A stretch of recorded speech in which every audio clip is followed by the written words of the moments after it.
Hello, guys, and welcome to another episode of The Letter. Last time, what happened last time?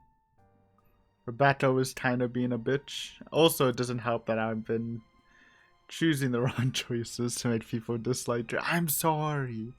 But yeah, not a great mood with Rebecca. We got a little scare in the car, and we're on to new pastures.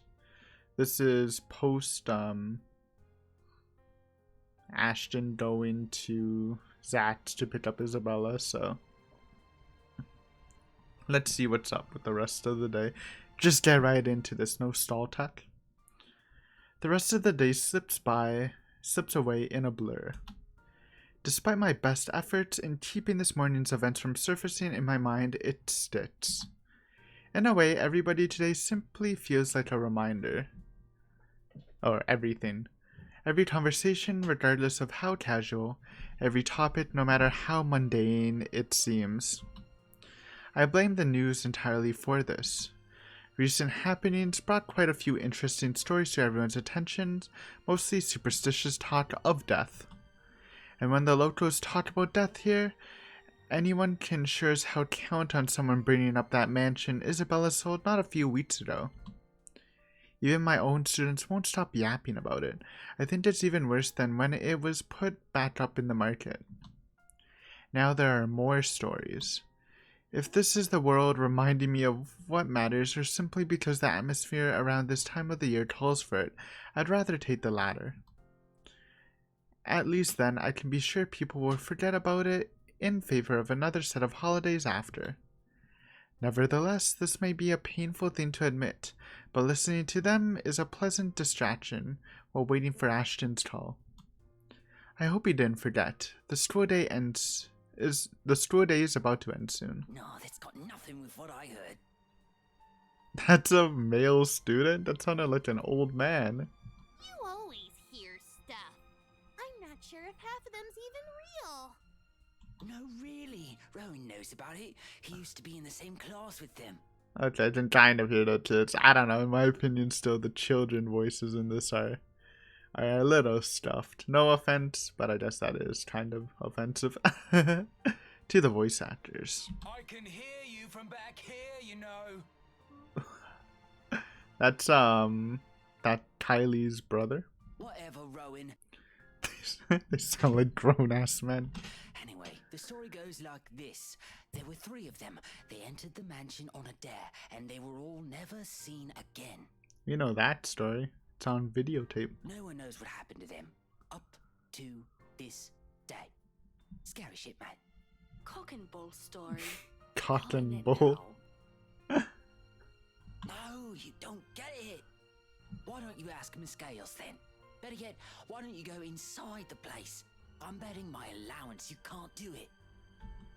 The talk immediately halts when I look up, all of them suddenly pretending to be engrossed in their current activity. Still, a word to put a stopper to this nonsense is needed. Creativity and imagination fostered by these stories is one thing, but reckless ideas should be corrected before anything potentially tragic comes from it. Back to your worksheets, everyone. And I don't want to hear any talk of dares or going inside that mansion. It's private property now. You'd all better stay away from it before... Hard knocking. At that noise, the whole lot of them go silent. You can almost hear a pin drop. The look on their face would have made for a funny picture, but that's irrelevant at the moment. If that is a student loitering around, someone's going to be in trouble. I'll be back. If you're done, you can leave your worksheets on my desk. Keep the noise to a minimum while I'm gone, okay? I can sense their eyes on me as I walk out the door. A muted kind of anticipation. A bit unnerving, but it's far more agreeable than the feeling of being watched I've been enduring these past few days. Class is in session for the most of the rooms. Scary vibes. In a few hours, once the final bell rings, however, this place will once again be filled with busy chatter and footfalls in every cycle in itself. But for the moment, I will let the silence guide me, my ears focusing on whatever sounds there are, or there will be, searching for that distinct clanging of metal. A good minute passes, and for the portion of it, only my steps echoes through the halls. And another. I'm about to turn around when the sound of it halts my footsteps. It's a little muffled and infrequent, but grows louder after each interval. With the hallway devoid of people, if I don't put a stop to it soon, it'll start to disturb the other classes still going on. Looking for it doesn't take long. All I do is follow the racket, and shortly I'm standing in front of a nondescript row of unoccupied lockers. Oh, it's inside. There'd be a spooky Tylee or a spooky Kyoko. And from inside one of them, sitting in the middle, comes the noise, annoyingly disruptive now that I'm facing it. Like someone's pounding on the metal door from the inside, hoping to get out. Leaning forward, I try to get a glimpse through the horizontal slats of whatever's causing it. But in this sight, only darkness greets me and another round of clanging. Louder than the previous one. More desperate. I've heard stories before, from other schools, from a few colleagues who had to deal with it once or twice. What, bullying? Someone stuffed in a locker? Although personally, I've never encountered one myself, and I can only thank the heavens I haven't yet. But If this is another kid, some other student stuffed in a yeah, the logical choice, honestly. But too bad for Rebecca, she doesn't hear the background music. With a huff, I straighten up and study it briefly with a frown.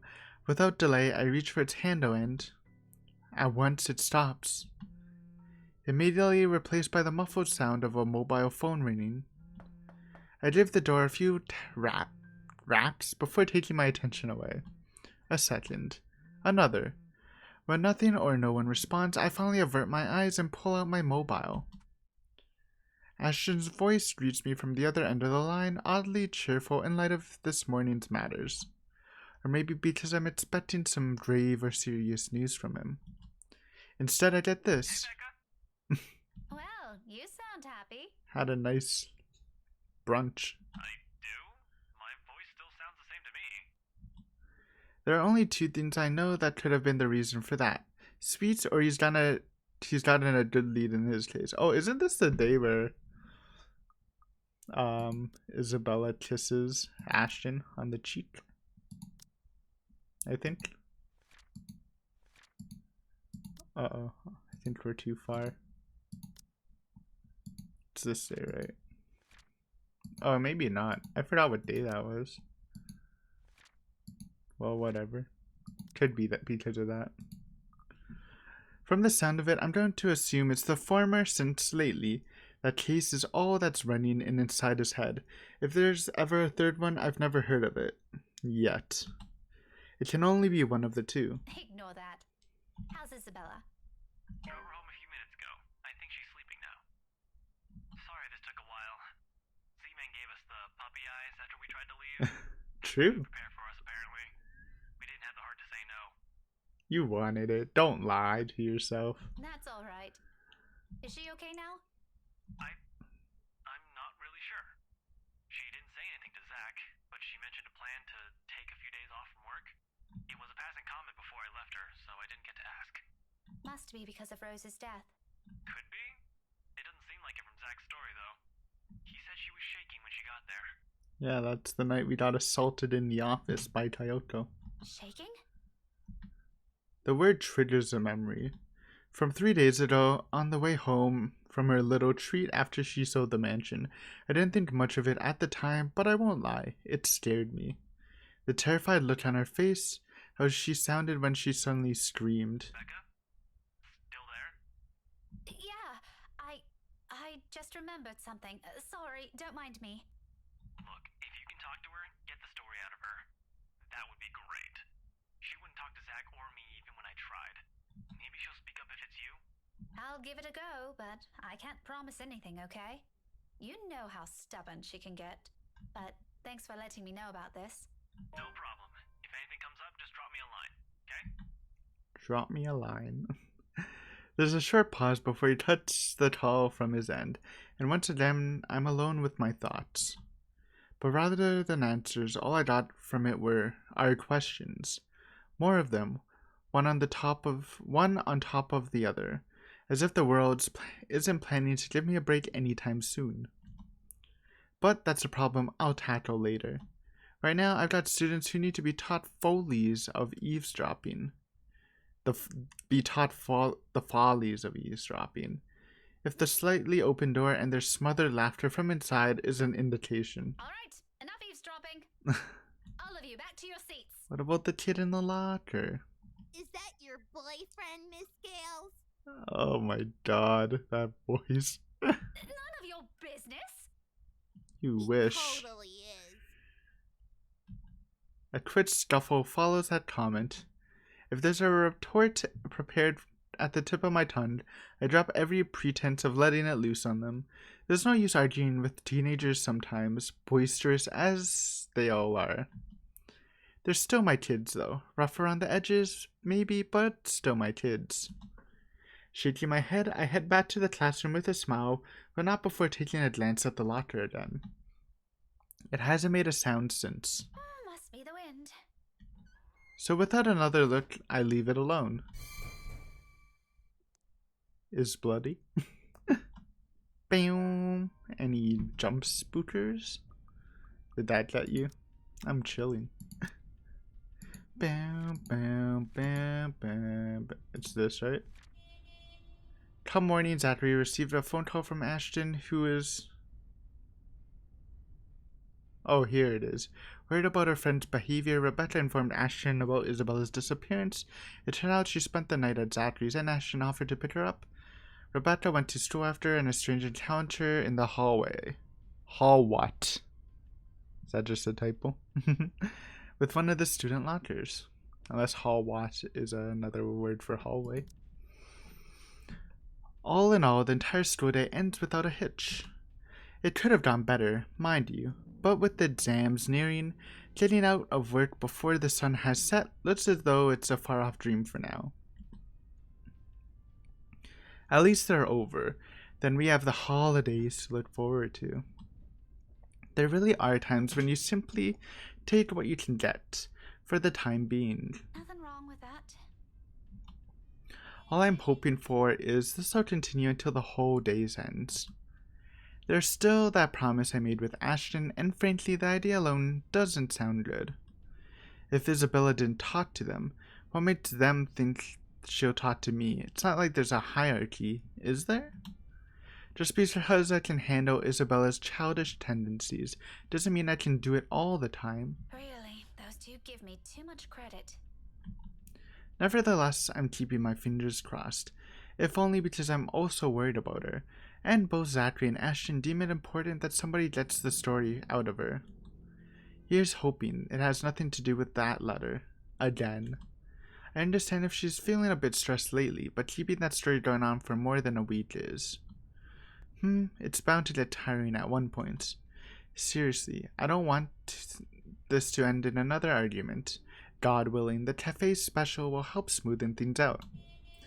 After all, it's always been food with her. Or money. But mostly food. Haha. Back to Cesar Butts. At this hour, the cafe is usually filled to the brim with people. That means that's the reason Isabella and I rarely ever go here during the evenings. It's simply too much of a hassle when we can prepare food ourselves in the comfort of our homes, and there really isn't much of a reason to eat outside lately. With life going on a busy streak. No time for lawn lines. Better spend that doing something productive, yes? Lucky there isn't one tonight. Only a few people are idling around the counter. 4 of them, in fact, a woman in her 60s and a teenager busy with his phone. Both are waiting to be served their orders. It's Luke and Kylie. Dude. Look at Kylie's eyes. They're so freaking big. It's cute. The other 2, a posh-looking man and a child who I immediately recognize as Kylie, appear to have not yet picked anything they want. For some reason, my stares lingers at the guy. Though dressed relatively well and looks harmless, I haven't seen him around these parts before. Someone new to the neighborhood, perhaps? Even so, there's something familiar in him. It feels like I've seen him somewhere before. That also begs the question of why Kylie is with him. Of course, the girl easily takes likings to anyone who buys her sweets, so it's both a bit worrisome and unsurprising. The blonde bloke doesn't look particularly thrilled with the company, though. I turn my eyes away from them soon enough once the guy at the counter appears ready to take my order. That, and I'd also hate to be accused of oddling strangers. Evening special. Take out. Okay, I was trying to say maybe Isabella meets Luke, but it is a takeout. Okay. He's already punching the order before I even finish. Saying my order out loud is really more of a for formality's sake and made out of habit. He has known Isabella and I long enough that if we ever drop by here, he already knows it's always because I'm buying dinner for the two of us. I rarely visit here alone if I can help it, but Isabella can sometimes be a bad influence. He gives me a small smile before leaving to prepare my order while I fish for my wallet when... Look, you little ankle biter. If I buy you the biggest parfait they have, will you please behave? You little ankle biter. It's a great nickname for children. I would just like 10 minutes of peace and quiet. You said you'll get me some bread pudding this time. Yeah, well, darling, they said they ran out of it. Just pick another one so we can be on our way. He's so pissy. I love it though. See, Luke is an asshole, but at least it feels charming and fun to listen and read. When Rebecca's an asshole, you're just like, calm down, bro. That parfait doesn't look as cute as the one my mom bought me. Parfait is just ice cream, sweetheart. It'll melt no matter how dainty it appears. In the end, it'll all look like an ugly puddle. That's a base take. I don't care about fancy looking ice cream. Just give me some scoops. Now come on, just pick one. It could even be the most expensive one on that list. I don't give a shit. Swear words. I don't care. Oh, what I would give for someone to buy you off my hands right now. You know, but Luke will have to straighten up a little bit once he has his baby, as long as nothing bad happens. What? My whole attention instantly snaps back to them and their conversation. It's a good reaction to it. What? Jumping to conclusions isn't something I'm particularly fond of, especially when all I have are baseless assumptions, but you can't really trust a stranger these days. No one around the cafe seems to have noticed his words either. Very suspicious words. Yeah, he's not gonna sell Kylie. He doesn't need the money. Still, I don't move. Yet. But my hand has already shifted from my wallet to the book I'm carrying. Yeah, beat the shit out of him. A hardbound textbook looks harmless, but if situation calls for it, it might be a good deadly weapon. Might. I haven't gotten the chance to try it anywhere so far. Today could be the day. But you promised. Look, if you don't want a parfait, how about... I like how it changed from posh looking man to suspicious looking man. How about a Bonifay pie? I'm sure it'll taste just as good as any other bread pudding. What is a Bonifay pie? That needs a Googling. Okay, I just use my phone. New tech? As a pie enjoyer, I want to know. Never heard of it. Bonifay pie dessert. Bonifay pie is an English dessert pie made from bananas, cream, and a thick caramel sauce combined either on a buttery biscuit base or one made from crumbled biscuits and butter. Some versions of the recipe include chocolate, coffee, or both. That sounds good. Banana on pie. It's like a premium banana cream pie. I'll even buy you the entire tray. How does that sound? That's not what you said before. Kylie, come on. Well, sweetheart, adults change their minds sometimes. You said if I come with you, you'll buy me a bread pudding, and I did, and now you won't keep your promise. Okay, when Kylie says that definitely sounds like Luke's kind of suspicious. I understand now. I want to go home. I miss a good memory, honey. What I said was, if you come quietly with me, I might buy you one. I understand Rebecca's suspicion now. This is, like, just without knowing, this looks really weird. The quiet part didn't happen. Though if he was a kidnapper, he's being a pretty big bitch about it. Though now that I'm sober, I think this is a bad idea. I should just ship you someplace else for that peace and quiet. Oh, that's it. We're going in. No hesitation. In a few paces, he's within my reach, and without warning, I'm slamming the flat area of the boot against the stove. No questions asked. Are you serious? That's pretty good. Oh, I wish they showed a CG for that. That's freaking hilarious. There's a cry of pain, followed by him instantly crouching down, hands nursing the sore spot. Almost comically, if this were a different situation and the safety of a St. Goretti student isn't at stake, I'll probably feel sorry for him. I mean, has anyone seen how thick this book is? Get behind me, Kylie. Miss Pink! It's amusing how fast her expression changes from a pouty one earlier to something that of utter delight upon seeing me. But there's no time for pleasantries, not even quick ones, because soon the man straightens and I'm readying my favorite newfound weapon for another hit. Except this time he's ready, and before I can land another, his hand shoots up to catch my wrists in a firm hold. I mean, I don't even blame him for being mad. It's literally Rebecca's fault, even though she's kind of within reason. But I don't know what kind of person doesn't say, hey, what's going on here? And just hits him with a touch foot. But also, thumbnail? And the look on his face. Bloody hell, woman, what's Kidnapper? To say his best would be a complete understatement. Had I been the weak-willed sort, I'd probably cower under his sharp gaze. But that simply isn't how I roll. If he thinks he can scare me to do as he pleases here, just because I'm a woman or whatever his reasons may be, he's got another thing coming for him. So instead, I return it to him with the same intensity, with the same venom. What's my problem? You're the one who has a problem here. This is actually a great meme. I love this. Rotten bowbags like you don't deserve the freedom to run this town. She called you a barbed. What are you doing to this girl? And why is that any of your business, pray tell?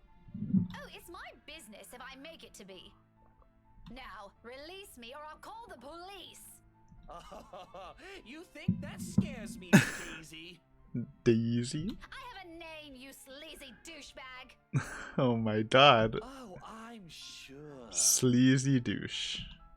His grip on my hand only tightens when I attempt to shake it off. His tone may be dripping with anger and sarcasm, but the gleam in his eyes says it all. He's getting a kick out of this. You know, some excitement to his life. Riling people up, getting on their nerves, invading their personal space. He knows exactly what and which buttons to push. The nerve of this person. The nerve of this arsehole. If he thinks I'm going to give his into his goading, please, he might as well just kiss his sorry behind. In fact, why not do the most sensible thing right now? Teach him a tough lesson. Oh, baby. Mister, you have until the count of 5 to let me go and step out of my personal space. Oh, shit. We're tanking everything, baby. I'm sorry, Rebecca. I thought he would like it. I thought he likes the struggle. A fair warning. Oh my god. My Rebecca route is so cursed right now. Fairer than any I can offer the people of his time, and I'm already being considerate. Hell, this arsehole doesn't even deserve a warning. If he doesn't listen, well, he's as much responsible for what will happen next as anyone. Or else what? Such vulgar words coming out of that pretty mouth. A gorgeous flower like you shouldn't even be saying. Don't say I didn't warn you, bowbag. Love that intensity, Daisy. FYI, I like feisty in a woman. It gives them this certain charm. Why don't you? 5. A second of silence. Then, without any preamble, my leg moves in one fluid motion and delivers a swift, powerful, well-paced kick to his nether regions. Riff my boy. Ew, it's pretty funny. How can you not choose the kick in the balls option? I mean, it's just too good. He yelps, abruptly drops his hold of me, and kneels over, howling from the pain. I can see tears forming at the corner of his eyes too, though the mere sight of it prompts not an ounce of remorse for me. I would have been gentler if he isn't such a dirty little prick with an ego too big for his head. Too bad. Whether this obliterates any chance of him ever procreating remains to be known, but a part of me is already praying he doesn't ever breed after that. Oh, Jesus Christ. You have no need for more of him in this world. You mad woman! I warned you, you ass. Why this is harassment, I'm telling you! Harassment! True. It literally is. Then why don't you tell that to the police once they get here, You despicable! Whatever you're assuming I am, I'll have you know it's all in your head. None of it's true. You best have that pretty brain of yours checked before that gets worse. What is wrong with you? Is this the face of someone who'd do anything suspicious? Nope. Oh? You don't think a stranger luring an innocent child with promises of sweets before whisking them away from their parents doesn't warrant any suspicion? You have a very funny definition of suspicious, asshole. Maybe you're the one who should have that head of yours checked. The kid asked me to buy her sweets. You're the one who's suspicious here. Just say you're her uncle, man. You're making this so weird. I'll have you know, I have a wife. What kind of defense is that? That's actually such a bad defense. Come on, bro. That much at least appears to have a sliver of truth to it. He even makes a show of brandishing his left hand to my face with much flourish. Sure enough, a wedding ring is there, though all that earned him is an unimpressed glare from me. Immediately, a small part of me starts to feel sorry for whatever poor woman married this sod. I don't understand why he has to bring her up either, as if mentioning her alone will magically present a solution to his problem. It is a shitty argument / comeback. She must truly be a remarkable woman if she can handle a dirtbag like him. And even my wife of all people in this bloody city, has never, I'm telling you, accused me of such a scandalous thing. Honest, Crazy woman. I don't even blame Luke. This is literally just Rebecca's fault. Married or not, you're still a sleaze. Honestly, I feel... Miss Pink, why are you fighting with my teal? Lol. Whatever word still left to be said here dies on my tongue. The same thing goes for the sleaze. Besides us stands Kylie gawking at us with the same curious stare she often brings with her. I know that look all too well, a precious child through and through. She doesn't say anything further, her gaze simply moves between us, eyeing us both carefully, clearly anticipating an answer. From my experience, when it gets like this with children her age, it's a sure sign they won't leave you, until you've given them an answer they're satisfied with. Lying won't do either, it's dissolved into a shouting match for heaven's sake. And did she just say Tio? Something fell straight to the pit of my stomach at that. But my tone is gentle when I finally address her, void of any apprehension and what might be the first hints of embarrassment. I pointedly ignore the latter. It can very well be just the hunter speaking. Kylie, sweetie, do you know this oaf? Haha. Yeah, he's Teal Luke. Right at that moment, my brain stops. Every line of thought, every argument I have against the man beside me dissipates in a haze. Yep. I mean, yes, I did make Rebecca kick his balls, but it was funny, dude. They were fighting. What do you want from me? Luke's my dude, man. Amidst all of that, one memory that's triggered from a few days ago. Tio? The one you mentioned before? The uncle? The guy Rowan wanted to impress.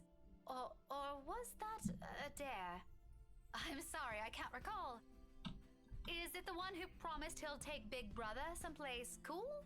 Yeah, the one in the same. Don't you know who he is? I'm sure as hell don't. I sure as hell don't, darling. Because if I do, I wouldn't have let everything I've said earlier come out of my mouth. He's my T.O. Luke, gazillionaire extraordinaire, and my... No, the fairy godfather. Gazillionaire. Oh, he's your godfather. That's nice. Lol. The one and only. Did I get that right, T.O.? More than right, sweetheart. I'm sure Miss Pink here understood everything you said quite perfectly. He deserves to gloat. It's karma. Whatever it is that landed at the bottom of my stomach prior has shot straight up to my face and stayed there. The heat from it slowly spreading to my cheeks, coloring my face in almost the same shade as my hair. If only the earth would swallow me whole here and now. His eyes are on me. I can feel them jeering, mocking. I can't even bring myself to look at him. What's in there? Amusement? I doubt it. He's probably having the time of his life right now. But I know. I can hear the sneer in his tone along with when he talks. He has this smug grin on him, which I may or may not want to punch off his face at present just for the hell of it. But damage control.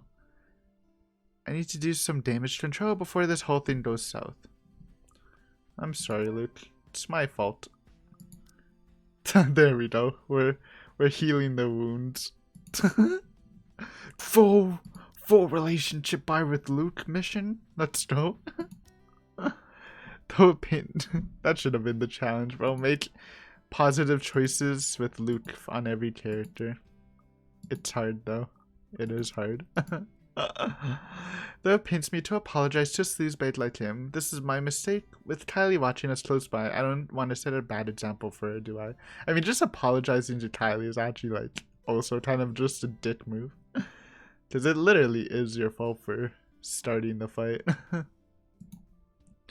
I'm surprised she grew up as the child she is. If anything, I want to be the role model this man couldn't possibly become from her. Even if it means taking a few blows to my ego and stroking this insufferable one. A deep gulp of air, a short moment to swallow my self-respect, and then I'm facing him. The words are out of my mouth in a single breath. I'm really, really sorry, sir. The bitter person. That's me, baby. I had no idea. His smirk is impossible to miss. He's not making an effort to hide it, and even the smile is so irritatingly present in his tone. If I could slap it off him, I'd do it in a heartbeat. Now, it's an honest mistake, Daisy. No, I really mean it. I actually thought you were... And then... It's fine now. It probably happens quite a lot to a few people who look suspicious to you. I wouldn't doubt it. Seems I'm one of them now. But don't lose sleep over it. Do be careful with that book, though. A little more and you would have dislodged my poor brain off my head. What would I ever do if that happens? Oh no! Did it leave a mark or anything? Okay, maybe she's being too sorry. If you want, we can have it checked. I'll handle the expenses if there's a need for it. I mean, no wonder his fucking relationship buyer like went from like here to here. This is perfect Luke material, man. He gets off at this stuff. Now, what kind of man would I be if I let an attractive woman such as yourself do that? Why don't we just look at it this way? My forgiveness is coming from the utter goodness of my heart. Nice. So full of himself.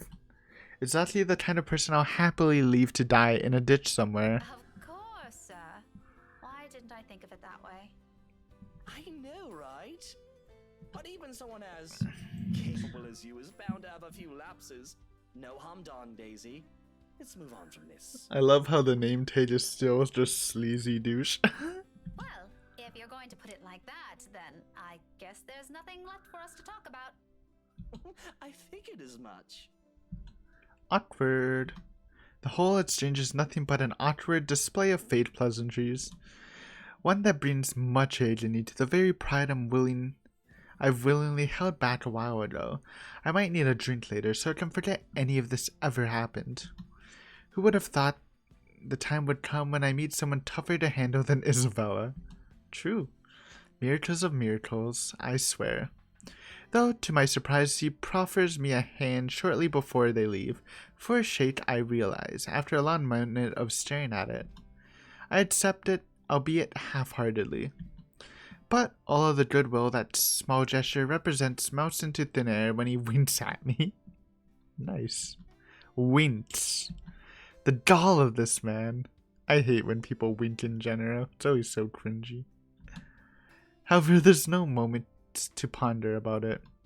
Seconds later, the guy at the counter waves me over and hands me a paper bag as soon as I fit. I like how no one interrupted the fight at all. They're just there for the show. He offers me another smile before I leave. Normally, I return it simply for the sake of returning it, or I don't at all, with the latter happening more commonly. For the time being, I do so freely. After that encounter and the scene we've caused, seeing a friendly gesture being extended to me, albeit from a person I barely know on a personal level. It feels like a reassurance, despite bearing no promise of better days. I take what little I can with me as I step out into the night. That was a great scene.